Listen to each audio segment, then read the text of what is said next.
Il est 19 h, bonsoir à tous, merci d'être avec nous ce soir, ravi de vous retrouver. Voici les titres de ce mercredi 8 mai.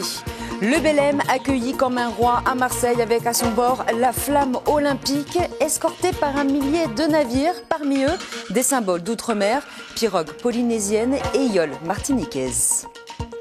Un très long week-end de 5 jours qui commence aujourd'hui à Moorea. Hôtels et restaurateurs font carton plein. Des tentes sport rassemblements sont au programme des vacanciers. D'Adiem, autour de tours de tête, sirop de fleurs ou de plantes, des créations et produits originaux exposés à la 29e édition de la Foire de mai. Sur place, une centaine de stands jusqu'à dimanche. 4000 spectateurs attendus pour le premier Fénois Live au parc Verrey. Une quinzaine d'artistes locaux. Annoncé une organisation innovante. Nous rejoindrons en direct notre journaliste qui est sur place. Mérénie Gamblin nous donnera la température de cette soirée tout en musique. Mathieu Chédid qui tient en main l'une de ses créations, un rêve d'enfant qui se réalise pour Romain Giraud. Ce luthier de 34 ans a offert un ukulélé électrique à l'artiste français lors de son passage au Fénois. À jamais les premiers. Marseille, deuxième ville de France, mais première à accueillir la flamme olympique en provenance d'Athènes. Un moment historique. Après une grandiose parade maritime, la flamme a fait son entrée dans le Vieux-Port à bord du Belém, le dernier des grands voiliers français. Plus d'1 millier de navires l'ont escorté, parmi eux des pirogues polynésiennes et une yole martiniquaise. Reportage Aurélie Paul et Éric Sintas. Derrière ce nuage bleu-blanc-rouge, le Belém acclamait tel un roi à Marseille, avec à son bord la flamme olympique.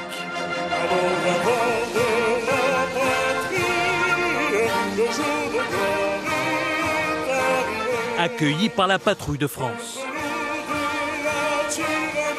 Quelques heures avant, le voilà escorté par un millier de bateaux, parmi eux des symboles d'outre-mer, 3 pirogues polynésiennes et 7 yoles, un navire traditionnel de Martinique. On a pu bien manœuvrer avec une belle petite glisse. On a pu s'approcher très très près du Belém. On remercie toutes les autorités à un moment qui nous ont ouvert la voie pour qu'on soit proche d'eux. Et puis ça a été un moment extraordinaire. Parmi l'équipage de la yole, des lycéens et des marins aguerris qui ont porté tout haut le pavillon martiniquais devant 150 000 spectateurs au Vieux-Port. On a compris quand même le but de notre voyage, qui était de venir auprès du Belém, accompagner la flamme olympique, et aussi beaucoup d'émotions, parce que le navire est assez haut, il est assez grand, donc c'était assez merveilleux. On a profité du moment pour emmener cette yole emblématique à Marseille pour faire l'entrée de la flamme olympique dans le port de Marseille. À l'arrivée à quai, le Belém s'est paré d'or. La flamme fait ses premières étincelles en France et enflamme le Vieux-Port. Top départ d'un parcours sur plus de 2 mois. Première étape en Outre-mer, la Guyane, le 9 juin prochain. Ils sont encore trop jeunes pour participer aux Jeux Olympiques, mais ils ont de l'avenir. Les surfeurs polynésiens poursuivent leur progression au championnat du monde ISA Junior au Salvador. Kahili Simon, Maunakea Hioe sont arrivés en quart de finale en U16 filles et U16 garçons. Le reste des athlètes est en repêchage. Chiara Gold, dans sa série U18, signale la meilleure note de la journée avec un total de 16,13 points. C'était il y a 79 ans. Le 8 mai 1945, l'Allemagne nazie capitule devant les Alliés de la Seconde Guerre mondiale. Acte militaire, cette capitulation est commémorée depuis 1946 partout en France. Ce matin, devant le monument aux morts, avenue Pouvana Oopa, pays et États ont célébré ensemble cette date historique avec un dépôt de gerbes en mémoire des combattants pour la libération et de toutes les victimes civiles. On écoute 2 vétérans au micro de Sandroli. C'est pour remémorer tous ceux qui ont donné leur sang pour la France, pour la liberté. Et c'est important pour vous d'être là aujourd'hui? Ben oui, c'est un devoir de mémoire, comme je viens de le dire, d'honorer tous ceux qui sont morts sur le champ de bataille pour que nous vivons libres aujourd'hui. C'est une mémoire à tous ceux qui ont participé à tous les guerres qu'il y avait à cette époque-là. Après, c'est une mémoire. Voilà. Et vous-même, vous êtes allé déjà au champ de bataille? Pendant 9 ans, j'ai participé.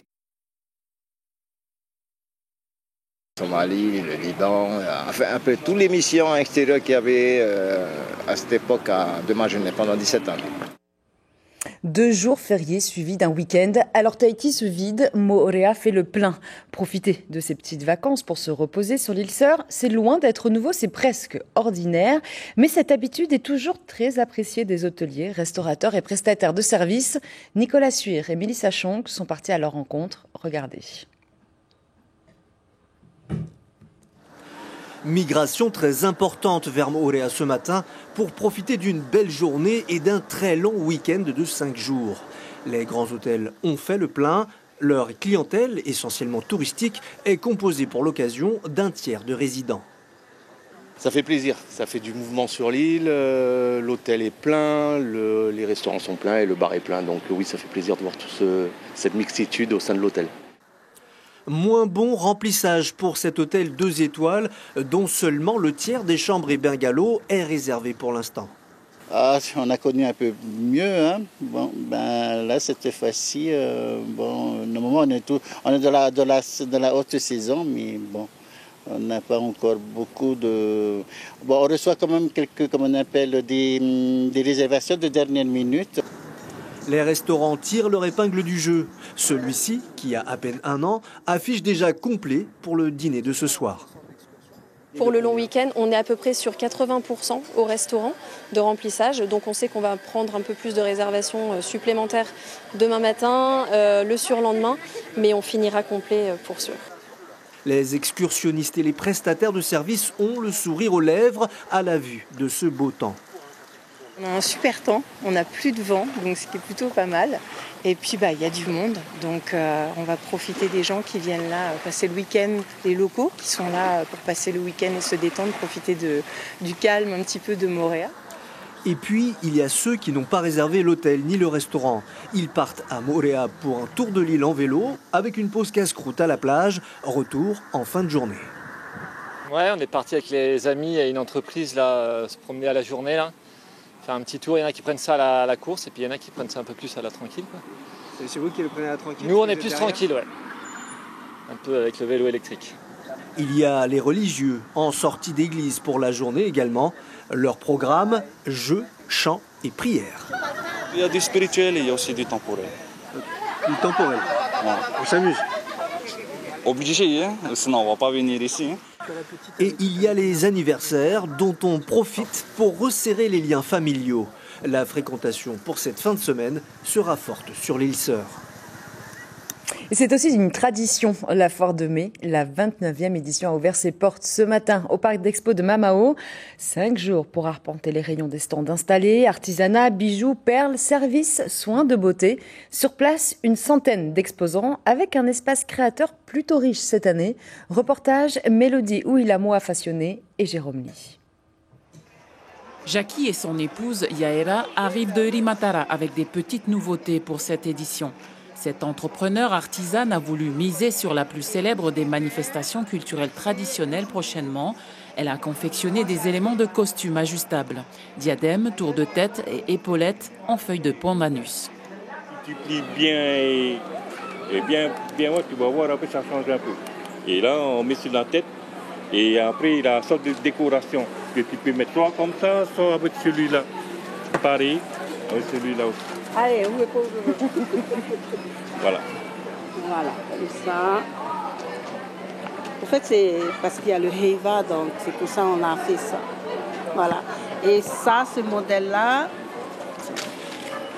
c'est plutôt transformé en épaulette sur le soutien des danseuses.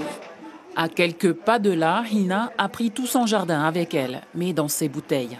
La jeune femme s'est lancée dans la fabrication de sirops artisanaux pour éloigner ses enfants des sodas et boissons sucrées du magasin. Aujourd'hui, elle propose des sirops faits à partir de fleurs et de plantes de son fa'apu à Afahiti, des plantes médicinales du Fénois. On a clitoria menthe, roselle menthe, fruits de la passion, romarin et gingembre. On utilise uniquement du sucre roux. Il n'y a pas de sucre blanc à l'intérieur. On n'a pas de conservateur, il n'y a pas d'additifs, il n'y a pas de colorants, c'est vraiment au maximum naturel. Cette année, une centaine d'exposants a répondu présent. Artisanat, bijoux, services, soins beauté, entre autres. Si vous n'avez pas encore trouvé de cadeaux pour la fête des mères, eh bien la foire de mai referme ses portes dimanche prochain à 18h.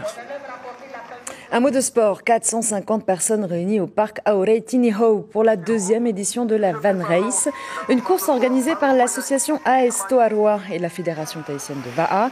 Cette journée est exclusivement réservée aux salariés du groupe Van. Au total, 70 équipages V6, autant en V1. Une journée surtout de détente et de cohésion, comme l'explique Nancy Van, directrice du groupe. Elle est au micro de Mélodie Ouilamoa Fassionné et Jérôme Lee.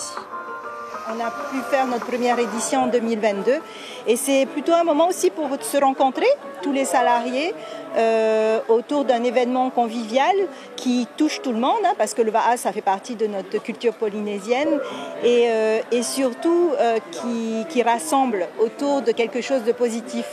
Et c'est une journée récréative où les familles viennent et les salariés font connaissance entre eux. Mais surtout, en fait, c'est la préparation. La préparation de l'événement, les entraînements qui va créer des liens, qui créent des liens différents que ceux qu'on a. Tous les jours, on est au travail, on n'a pas trop le temps de se parler. Un moment attendu, l'événement est une première. Le Whenua Live, c'est aujourd'hui au Parc Ver'ei et Ono Poachung Arrêt Mystique, un festival de musique avec une quinzaine d'artistes locaux attendus sur scène et 4000 spectateurs annoncés. Une grosse organisation donc. Mérénie Gamblin et Sandroli étaient sur place pour les derniers préparatifs. Regardez. 14h à peine, les festivaliers sont déjà prêts à faire la fête. Les tout premiers à tester les fameux bracelets magnétiques pour payer, une première à Tahiti. Ça change parce qu'avant on venait avec du liquide, alors que là, avec le téléphone ou le bracelet, c'est plus facile à payer en fait. Direction les bornes de rechargement pour ajouter de l'argent sur le bracelet, unique moyen de paiement valide au stand de boissons et de nourriture ce soir. Nouveau, innovant et connecté, alors forcément il faut un petit temps d'adaptation. On a eu une formation dimanche pour découvrir un peu le bracelet. Du coup, on attend de voir ce que ça va être. Mais par contre, on est excités que notre public puisse le découvrir. Il ne ramène pas le reste si tu ne consommes pas. Donc ça veut dire qu'il faut que je calcule combien de seaux de bière, combien de brochettes, combien de restauration, combien de boissons non alcoolisées pour les madames, tout ça. Mais il faut que je consomme tout. Et pour ça, il faut que je calcule exactement combien. Et comme ça, j'utilise tout aujourd'hui. Parce que là, ils me proposent pour le prochain festival. Mais c'est pas sûr que je serai là, moi. Pas d'inquiétude, le personnel vous accompagne. 400 personnes mobilisées en tout, à la sécurité, la logistique et tout au fond du parc, ce qu'on appelle une chill zone, expérimentée pour la 2e fois seulement. Ça se fait partout dans le monde et ça donne la possibilité aux festivaliers pas de rester tout le temps au soleil. Ils peuvent au moins s'asseoir, profiter également du concert et pouvoir recharger leur téléphone. Les spectateurs pourront suivre les différents concerts depuis la fosse ou le carré VIP. Bientôt, la foule aura pris possession du lieu. Et oui, les festivaliers sont bien au rendez-vous. Les groupes ont commencé à jouer vers 15h, alors nous rejoignons tout de suite notre journaliste au Parc Ver'ei, Mérénie Gamblin. La température est montée d'un cran depuis cet après-midi.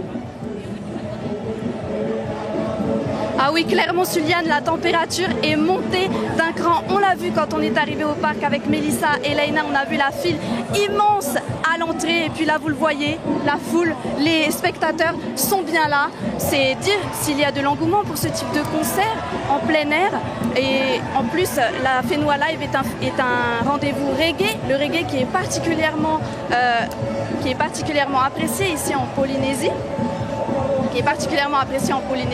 Voilà, là c'est Rehe Sound qui est en train de mettre le feu sur scène, mais on a vu à Riu, Pepena et puis plein d'autres artistes locaux. C'est le pari de Pacific M Event qui a repris l'organisation de l'événement et qui l'a organisé pour la première fois ici au Parc Ver'ei pour l'espace, la convivialité. Vous le voyez, les gens peuvent aller et venir, ils peuvent se poser sur leur patio, leur POE, 4000 spectateurs au moins et vous pouvez toujours rejoindre la fête. C'est 3000 francs à l'entrée, mais petit message de prévention tout de même pour clôturer. Et bien si vous avez trop bu, ne prenez pas le volant. Il y a des cadeaux à la sortie pour les capitaines de soirée Suliane. Merci beaucoup Mérénie Gamblin avec à la caméra Mélissa Chong. Cette belle histoire pour terminer ce journal. Romain Giraud, 34 ans, est luthier professionnel. Installé en Polynésie depuis plus de 2 ans, l'artisan a ouvert son atelier à Papeete.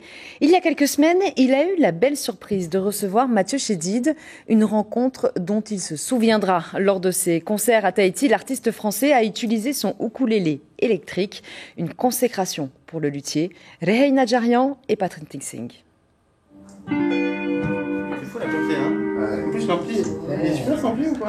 Il est pas mal. Mathieu Chédid qui tient en main l'une de ses créations, c'est un rêve d'enfant réalisé pour Romain Giraud, luthier depuis 10 ans maintenant. Bienvenue dans son atelier, c'est ici que la magie opère. J'ai fait une très grosse semaine de travail pour arriver à finir cet instrument. Et quand il est revenu à mon atelier, c'est ça qui était extraordinaire, de pouvoir l'avoir ici, dans mon atelier. Un artiste comme lui, c'était assez dingue. J'ai eu l'occasion de lui présenter mon prototype de ukulélé électrique.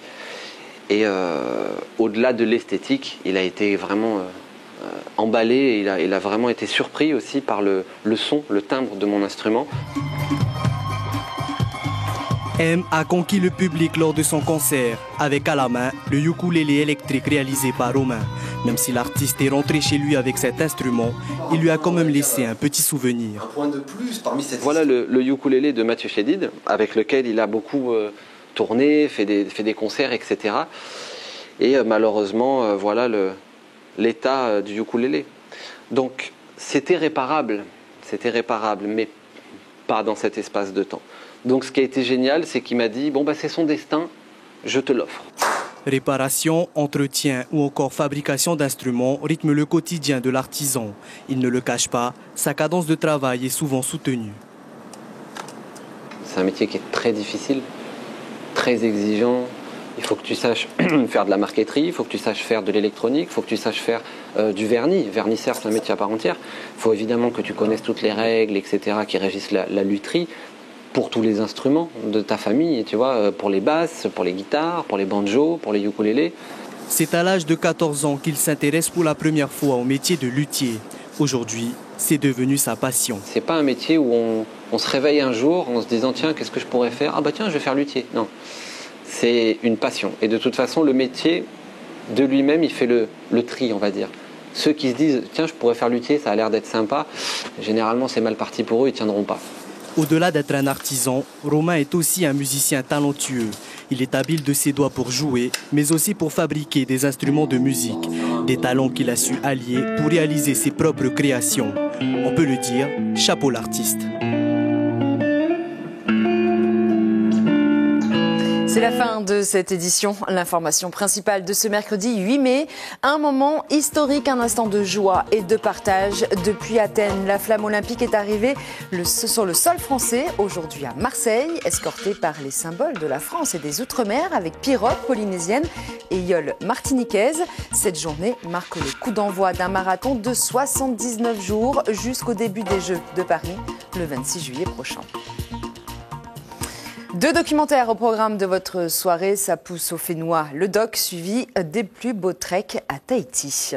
Et je vous propose de se quitter avec ces belles images de la flamme olympique à Marseille, la 2e ville de France, mais la première à accueillir ce symbole des Jeux olympiques. Très belle soirée à tous et à demain.